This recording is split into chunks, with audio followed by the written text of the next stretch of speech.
Assalamualaikum warahmatullahi wabarakatuh.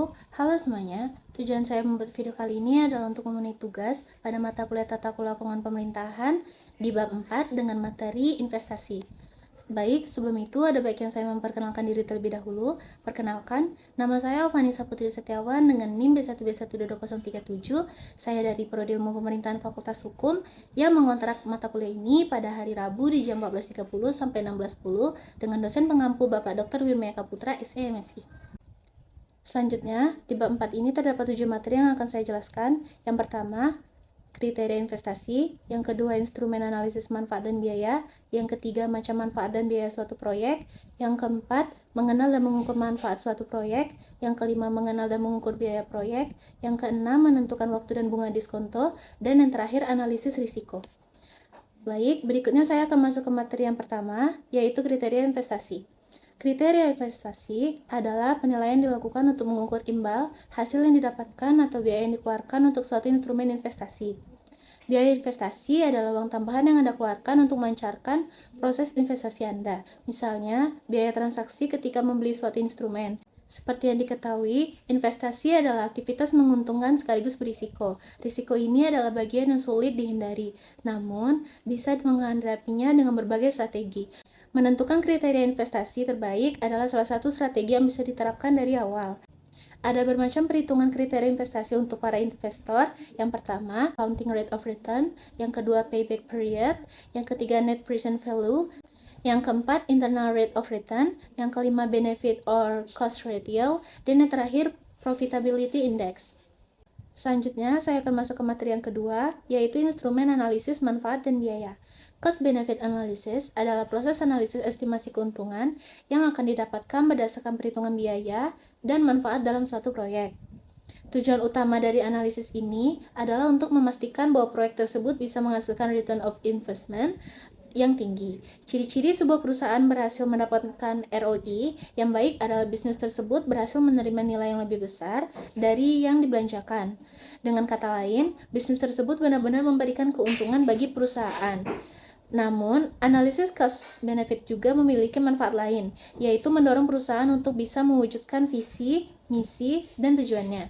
Perhitungan cost benefit bahkan memudahkan perusahaan untuk mengambil keputusan dalam penerapan suatu proyek.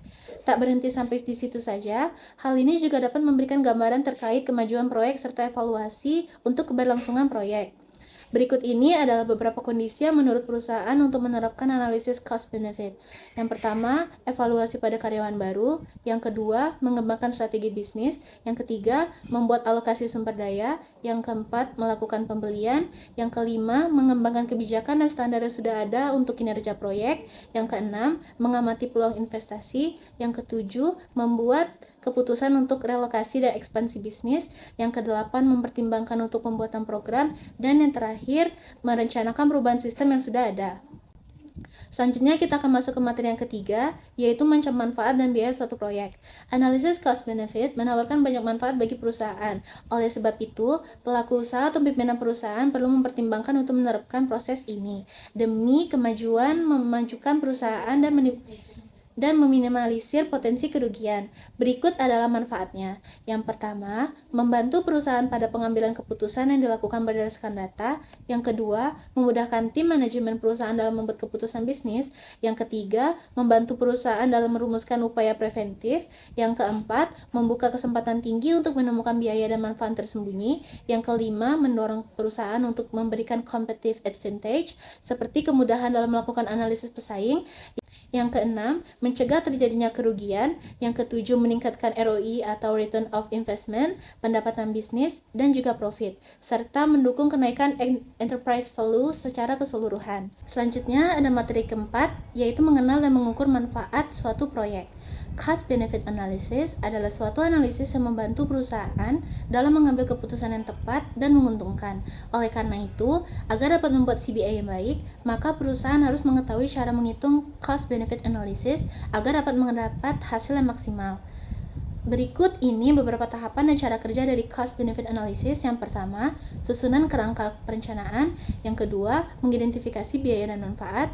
Yang ketiga, tetapkan besaran dana pada anggaran. Dan yang terakhir, menghitung dan membandingkan total nilai biaya dan manfaat. Selanjutnya, kita akan masuk ke materi yang kelima, yaitu mengenal dan mengukur biaya proyek.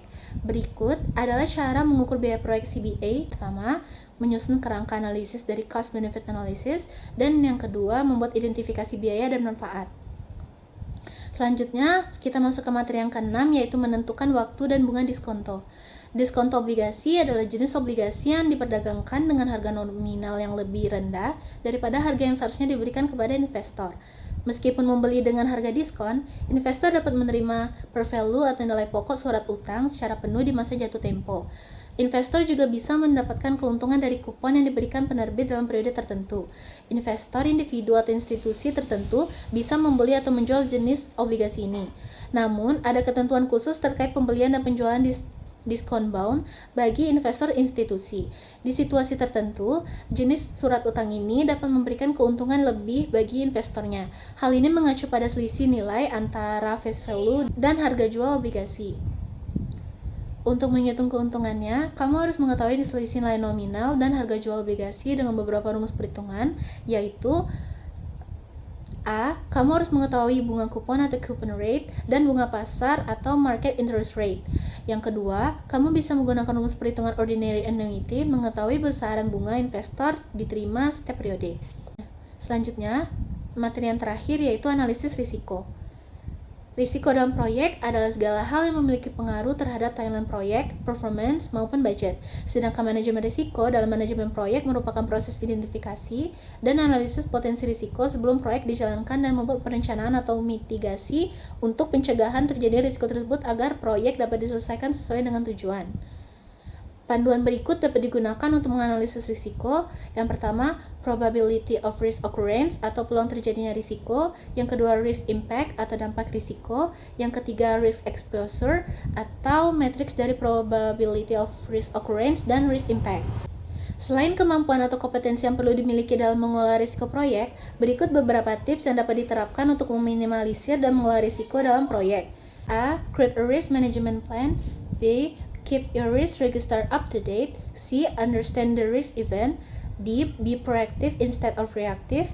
Dan A. Develop your project management skill. Baik, itu saja penjelasan dari saya di bab 4 ini. Mohon maaf jika ada kesalahan. Terima kasih sudah mendengarkan.